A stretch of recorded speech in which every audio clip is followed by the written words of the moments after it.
Hi, I'm Brian Goegan. I'm a professor here at the Department of Economics in the W. P. Carey School of Business, and I've been here since 2014.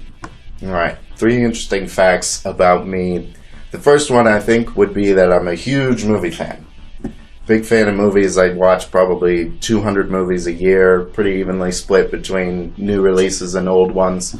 And I'm such a data nerd about it that I've got a spreadsheet where I catalog every movie that I watch and rate it in like 8 different categories and put the genres and how I saw it. And then with my spreadsheet on my phone, I can like sort it and generate little lists of my favorite movies of different years and stuff. So yeah, I'm a super nerd about it, but I do love movies. I'm a big Steven Spielberg fan. My favorite movie of all time is Jurassic Park. Because it's the perfect blend of my childhood love, but also still great. So yeah, Steven Spielberg, love Christopher Nolan, Woody Allen, all of them. Yeah. Another interesting fact would be that I actually applied to the Ph.D. program in economics here at ASU and got rejected. And I've got my rejection letter on my desk in my office, and students really get a kick out of it, I think, because you don't usually put rejection letters up, but I thought if I'm going to put all of my degrees up, I should put this up too, because I don't really view it totally as a failure. I think the ASU was kind of right to reject me. I wasn't a good fit for the department, but over 5 years I gained the skills and the resume that they wanted, that they'd eventually hire me as a faculty member. So I'm kind of proud of it. I think probably the biggest positive impact I make is honestly not requiring them to buy a $200 textbook. And, just like doing the extra legwork to make sure they have everything they need. Because, and it sounds funny, but over the course of a year, I probably teach almost 2,000 students. So it's like $400,000 that is being not spent by them and saved. And so that, unfortunately for me, dwarfs my salary here. And as an economist, I gotta sort of believe that my salary is a little bit reflective of my marginal contribution to society.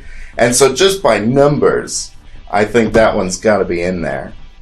So what's interesting about the idea of college preparing students for their careers is that economists aren't totally sure that that's what college is for. And even the economists who defend the skill building theory cite, learning of social norms and the stuff that happens in dorms and all of that kind of outside the classroom as being a major factor. So I think I keep that in mind when I make a class, and I try to have a strategy that works either way, where in every class I try to make students prove themselves by acquiring a skill and trying to master it, whether it be learning Excel or learning how to use the internet to find information or using simulations in class to give them experience like running a business or building institutions. I try to do that. They have to prove themselves by building a skill. My future goals here, I think I'm focused. I have a lot of goals, I guess, but I'm focused right now on the online classes, because that's a big thing that ASU is starting to grow with. And I think right now they're not very good. And I think maybe we're trying to make them too much like in-person classes in their format, and it might not be right. It might be right, but I have some ideas that I want to experiment with over the next couple years and see if we can't make it better. Great.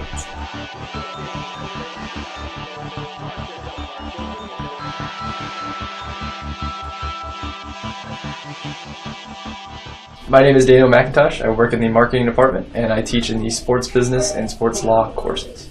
Okay, Okay, I started teaching in 2007 at the high school level at Marcos Niza High School. I was a substitute teacher, wanted to coach basketball, and one of the requirements was that you had to be on the faculty staff in order to do that. So I got started in 2007, finished graduate school, ended up teaching 5 years at Grand Canyon University, and I've been teaching for about a year and a half here at ASU, so about a total of 8 years. Okay, so the first interesting fact is I was born on Christmas Day, which happens to be the absolute worst birthday you can possibly have. I get double presents, supposedly. The other thing, I was born and raised in Arizona, which is, at least used to be very, very rare and is now becoming more common. The other third thing that's kind of interesting about me is I have 4 siblings. The closest, oldest one is 10 years older than me. So I have an uncanny knowledge of the 70s and 80s kind of pop culture. I was listening to the radio the other day and 70s song came on. I was like, oh, I love this song. And they called it an oldie and shed a little bit of a tear. So that's kind of something that's interesting for me. So what inspired me to become a professor were my experiences with the teachers I had here at ASU. So I was involved with the Business School Council myself. Charlie Turner Thorne came and gave a speech for us. I sent her an email and said, I want to be involved with your organization, and really broke into coaching and fell in love with working with students, and especially highly motivated students. After my graduate studies, I worked with Angelo Kanicki in the management department, who taught me all about the impact professors can have on students' lives. So that's really what kind of inspired me to get started, was interacting with some of the amazing people here at ASU.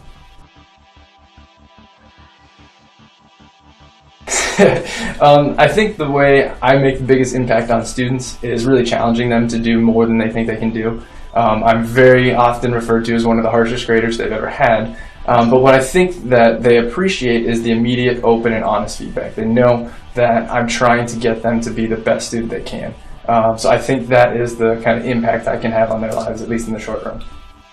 What I think is essential for our students, especially when I speak with hiring professionals that are here recruiting our students, they say our students are great at following certain steps, but sometimes where they struggle is with creative thought. So if we give them A, B, and C, they do A, B, and C. But if we just give them a problem and say, hey, how do we solve this? Sometimes it can be a little bit difficult. So I include ambiguity into my classroom to try and prepare them for those critical and creative thinking type problems that they'll face. So part of my future goals here is we have a exploding sports business program. We have 600 students in our sports and media studies program, and further embedding us inside of the sports community with the Diamondbacks, the Coyotes, all of the local sports teams. One of my biggest goals is how do we get our students placed into these organizations. So some of my goals are strengthening our alumni network and making sure that we can place them into some of the high quality positions that are here in the Valley.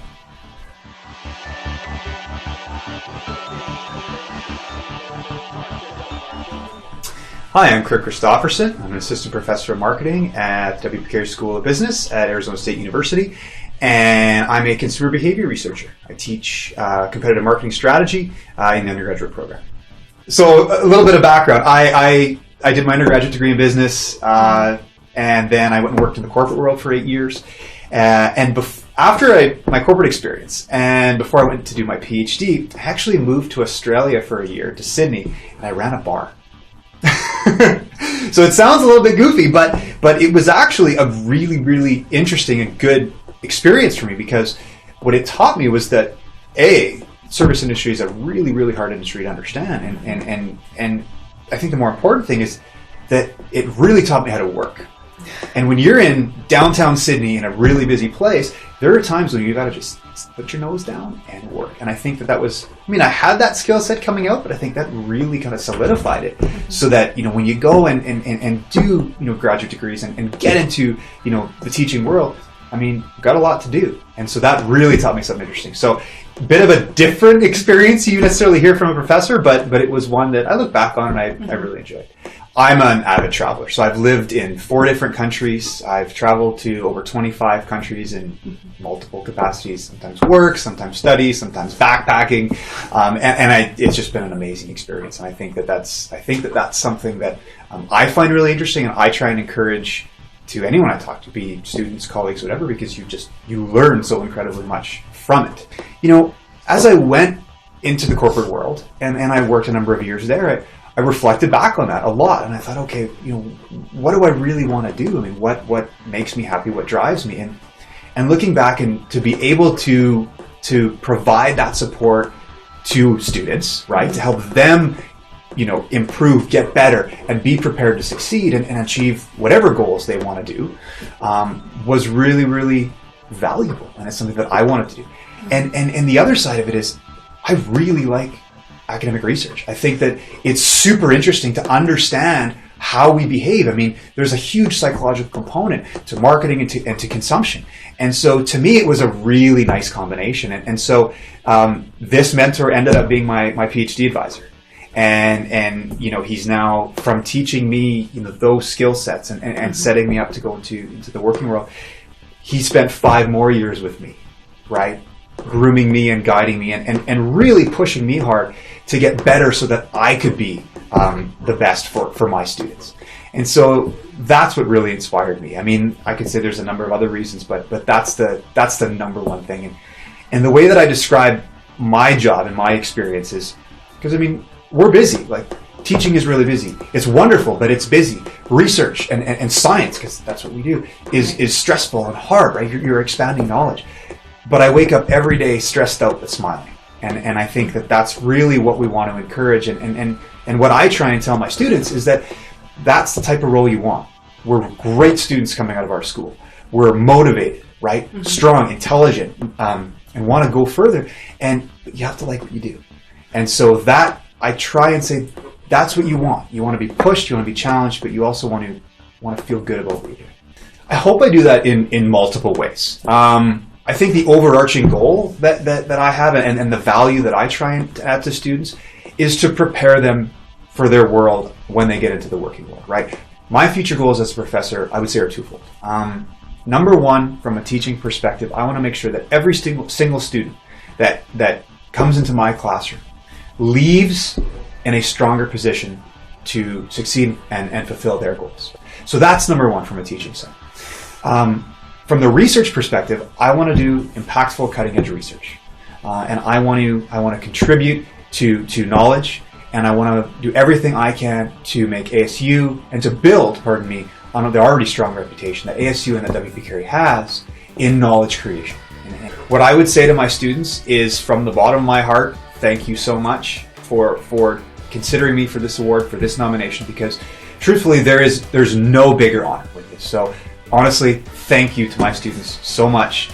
They're awesome. They're the best every single year. I have such a great group, and we're very, very lucky to work with motivated, intelligent, and just amazing students.